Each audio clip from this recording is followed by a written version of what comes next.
우리는 이제 여름이 지금 다가오고 있잖아요. 여름이 다가오면 우리는 무엇을 하나요?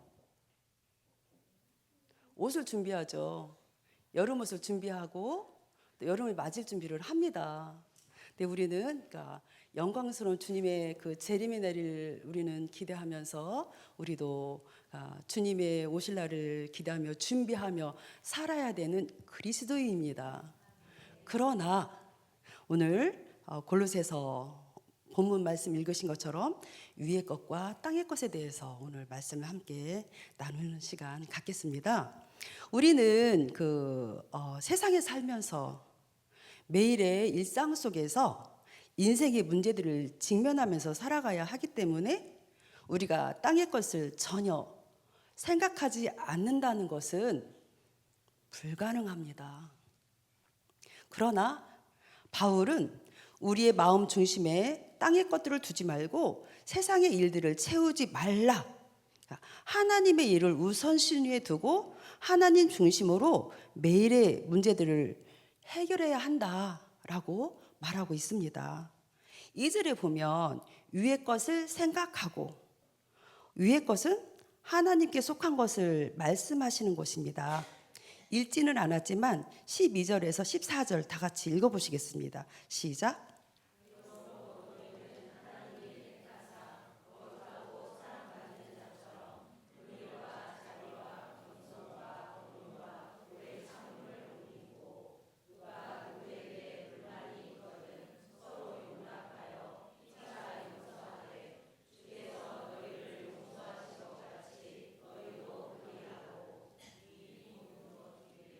사랑을 더하라. 이는 온전하게 매는 띠니라. 아멘. 여기에서 보면 위의 것들에 대해서 지금 나열하고 있습니다. 위의 것이 뭘까요? 이처럼 위의 것에 해당하는 긍휼, 자비, 겸손, 온유, 오래 참음, 용납과 용서, 사랑으로 하나님의 일을 우선순위에 두고 살아가야 한다는 것입니다. 위의 것에 해당하는 긍휼이란 하나님께서 어려움을 겪는 자들에게 나타내시는 그 사랑으로 동정 어린 마음입니다. 그러니 어려움을 겪는 자들을 우리는 그냥 지나쳐서는 안 됩니다. 자비란 친절과 상냥함을 의미하는 것으로서 하나님의 인자하심을 나타내는 것입니다.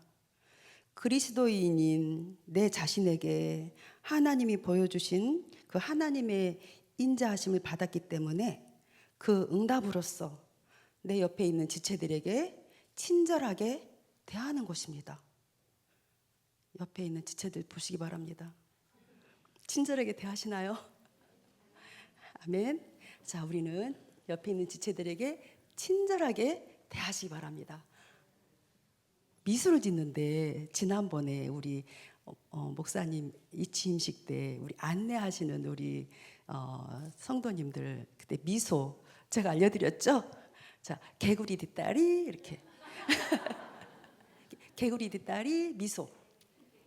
예, 어떻게 웃어야 될지 모르잖아요. 좀 쑥스럽잖아요. 그때 그냥 개구리 뒷다리 생각하시고 이렇게 미소가 이렇게 올라가게 이렇게 친절하게 미소만 보여줘도 굉장히 친절하잖아요. 그렇죠? 이렇게 보면은 온유와 겸손은 예수님의 성품으로서 오늘 오전에 제가 온유와 겸손에 대해서 어떻게 이렇게 말씀을 드려야 될지 고민하고 있는데 오지리 목사님께서 명확하게 설명해 주셨어요. 온유란 뭐라고 그랬죠? 모든 것을 따뜻하게 품는 것이라고 그랬죠. 그리고 또 어려운 일을 당한 가난한 자들을 대하시는 하나님의 성품을 나타내는 것입니다. 그러므로 온유함으로 지체들을 대하라는 하나님의 말씀입니다. 또 겸손이라고 뭐라고 말씀하셨나요? 오전에? 그렇죠. 아유, 공부 너무 잘하시네요. 말씀 잘 들으셨습니다. 온유함이란, 겸손이란 높은 자가 낮은 위치에 서는 것이라고 그랬죠. 그러므로 가장 높으신 예수님이 낮은 자로 오셔서 십자가를 지심으로 우리를 하나님과 화목하게 하셨습니다. 그러니 우리가 해야 할 일은, 다만 우리가 할 수 있는 일은, 우리가 할 수 있는 겸손은 뭘까요? 예수 그리스도를 섬기며 지체들을 섬기는 것입니다. 여기서 보면 또 오래 참음이란 그리스도인이 지녀야 할 열매입니다. 용납과 용서란 오래 참음에서 비롯되는 것인데 카라조메 노이, 이게 원어입니다. 카라조메 노이로 상호간의 용서가 있어야 하는 것을 나타내는 말씀입니다. 누가복음 17장 4절 제가 드리겠습니다. 내게 죄를 짓고 내가 회개하노라 하거든 너는 용서하라 하시니라. 용서는 피차 상호간의 용서입니다. 이해하십니까? 마지막으로 모든 것 위에 사랑을 더하라. 이 사랑은 그리스도인이 추구해야 할 그 최고의 덕목으로서 이는 온전하게 매는 띠니라. 사랑이 온전함으로 인도하는 띠라고 말씀하고 계시므로 위의 것을 찾으라는 명령입니다. 1절에 보면 거기는 그리스도께서 하나님 우편에 앉아 계시느니라. 거기는 그리스도께서 하나님 우편에 앉아 계시기 때문에 위의 것을 찾아야 한다고 말씀하고 있습니다. 그렇다면 위의 것을 찾아야 하는 이유 세 가지를 살펴보겠습니다. 첫 번째 3절에 보면 이는 너희가 죽었고, 이 말씀은 그리스도와 함께 땅의 것들은 이미 죽었다는 것입니다. 두 번째 3절에 너희의 생명이 그리스도와 함께 하나님 안에 감추어졌음이라. 그리스도 안에서 얻은 생명은 그리스도의 재림 때까지 세상에는 감추어진 영원한 비밀이라는 것입니다. 세 번째로는 4절 너희도 그와 함께 영광 중에 나타나리라. 그날에 그리스도께서 재림하실 때에 그리스도인 우리는 하나님의 우편에 앉아 계신 영광스러운 그리스도의 몸과 같이 영광스러운 부활의 몸으로 변화될 것임을 말씀하고 있습니다. 빌립보서 3장 20절에서 21절 화면 보고 읽어보시겠습니다. 시작. 거기로부터 구원하는 자 곧 주 예수 그리스도를 기다리노니 그는 만물을 자기에게 복종하게 하실 수 있는 자의 역사로 우리의 낮은 몸을 자기 영광의 몸의 형체와 같이 변하게 하시리라. 아멘. 이 말씀은 그리스도께 속한 자들로서 하늘의 영광스러운 시민권을 부여받은 자들로서 또 고린도전서 12장 1절에서 4절 또 읽어보시겠습니다.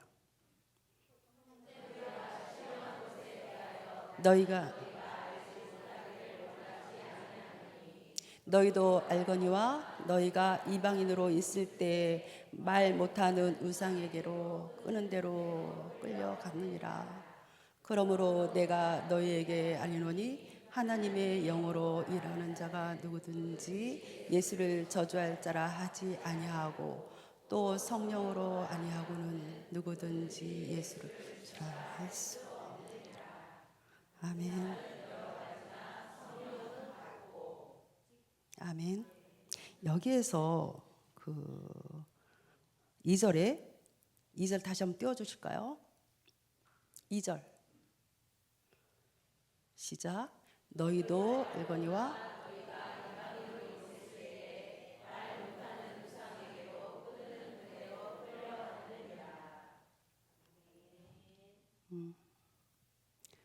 근데 지금 말씀 부분에서 지금 제가 좀 잘못 드린 것 같아요. 고린도전서 12장 1절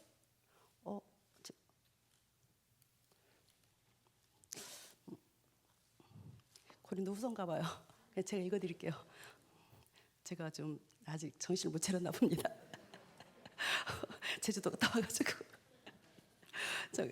제가 읽어드릴게요. 자, 내가 그리스도 안에 사도 바울이 지금 기록된 말씀이거든요. 내가 그리스도 안에 있는 한 사람을 아노니 그는 14년 전에 셋째 하늘에 이끌려 간지라. 그가 몸 안에 있었는지 몸 밖에 있었는지 나는 모르거니와 하나님은 아시느니라. 다시 한번 읽어드릴게요. 내가 그리스도 안에 있는 한 사람을 아노니 그는 14년 전에 셋째 하늘에 이끌려 간 자라. 그가 몸 안에 있었는지 몸 밖에 있었는지 나는 모르거니와 하나님은 아시느니라. 여기서 보면 이 말씀은 바울이 셋째 하늘인 3층천의 경험을 말하고 있습니다. 셋째 하늘에 대한 언급으로 바울은 셋째 하늘에 보면 낙원에 이끌려, 낙원에 이끌려에서 이끌려는 하르파조로 끌려 올라가다, 즉 끌려 올라가서 말할 수 없는 말을 들었다고 합니다. 이 말씀은 너무너무 아름다워서 7,000개국의 언어로 들었다고 합니다. 너무너무 삼천천 삼층천이 아름다움을 그러니까 이렇게 표현하고 있습니다. 그러니까 셋째 하늘에 대한 낙원 끌려가서 말할 수 없는 말을 들었다는 것은 너무너무 아름다워서 표현할 수가 없다. 그것을 표현하고 있다고 합니다. 셋째 하늘에 경험한 것을 그러니까 경험한 것을 말하고 있는데, 지금 셋째 하늘에 끌려 올라갈 때 자신이 몸이 내 몸 안에 있는지 내가 몸 밖에 있는지 자신은 모르지만 하나님은 아신다고 지금 기록하고 있습니다. 또 이 말씀에서 셋째 하늘을, 그러니까 첫째 하늘, 둘째 하늘, 셋째 하늘이 있습니다. 그러니까 첫째 하늘은 새가 날아다니고 비행기가 날아다니는 스카이 하늘이고, 둘째 하늘은 해와 달과 별이 있는 우주의 하늘입니다. 그 다음에 셋째 하늘은 천국이 있는 삼층천으로 하늘나라입니다. 우리가 소망하며 바라는 천국, 그리스도께 속한 자로서 하늘의 영광스러운 시민권을 부여받은 자들로서 하나님이 우리를 영생의 몸으로 부활시켜 셋째 하늘에 이를 때 우리의 죽을 육체가 변화되어 더 이상 죽지 않는 신령한 몸으로 될 것이라는 말씀입니다. 그러므로 5절 보시겠습니다. 5절 시작. 그러므로 땅에 있는 지체를 죽이라. 곧 음란과 부정과 사욕과 악한 정욕과 탐심이니 탐심은 우상숭배니라. 아멘.